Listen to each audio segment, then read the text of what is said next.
என் அப்பாவோட சொத்து எனக்கு தான், என் அம்மாவோட சொத்து எனக்கு தான். கோவில் சொத்தை எப்படியாவது நம்ம அபகரிச்சுக்கணும். இப்படிலாம் நிறைய பேர் நினைக்கிறாங்க. தான் சொந்த உழைப்புல வராத எதுவுமே நமக்கு சொந்தம் இல்லை. அப்படிப்பட்ட ஒரு கதையை தான் உங்ககிட்ட சொல்ல போறேன். உங்கள் அன்பு தோழி விஜயா. வாங்க கதைக்குள்ள போகலாம்.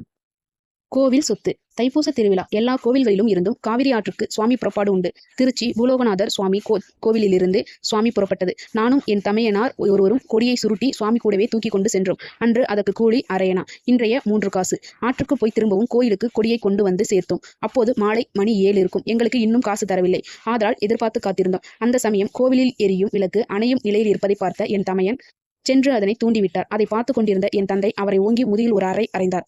அடிப்பட்ட அண்ணன் விவரம் தெரியாமல் திடுக்கிட்டு விழித்தார். பக்கத்தில் இருந்த ஒருவர் என் தந்தையிடம், பையனை ஏன் அடித்தீர்கள்? அவன் விளக்கை தூண்டியது தவறா என்று கேட்டார். அதற்கு தந்தை, விளக்கை தூண்டியது குற்றமில்லை, அதை குச்சியால் அல்லவா தூண்ட வேண்டும், பிறகு அதையும் அந்த விளக்கிலேயே வைத்து விட வேண்டும். இவன் விரலால் தூண்டிவிட்டு கையை தலையிலே தடவி கொண்டானே, அது கோவில் எண்ணெய் அல்லவா? சிவன் சொத்து குலநாசம் என்று நீங்கள் கேள்விப்பட்டதில்லையா என்றார். எங்களுக்கு அன்று இந்த சம்பவம் ஒரு படிப்பினையாக அமைந்தது. இன்று திருக்கோவில் சொத்துக்களையே தம் சொத்தாக நினைத்து வாழ்க்கையை நடத்துகிற அன்பர்களுக்கெல்லாம் இது பயன்படுமானால் நான் பெரிதும் மகிழ்வேன். இப்படிதான் ஒரு கதை இருக்கு. இந்த கதையும் நல்லா தான் இருக்கு, எனக்கு பிடிச்சிருந்துச்சு, அதனால உங்ககிட்ட பகிர்ந்துக்கிட்டேன். இந்த கதையை பத்தி நீங்க எதுவும் சொல்லணும்னு சொன்னா கமெண்ட் பண்ணுங்க. ஓகே, இந்த கதை பிடிச்சிருந்தா லைக் பண்ணுங்க, ஷேர் பண்ணுங்க, சப்ஸ்கிரைப் பண்ணுங்க. அடுத்தடுத்த கதை உங்களுக்கு காமிக்க அப்பதான். ஓகே, அடுத்த கதையில் சந்திக்கலாம். ஓகே, பாய்.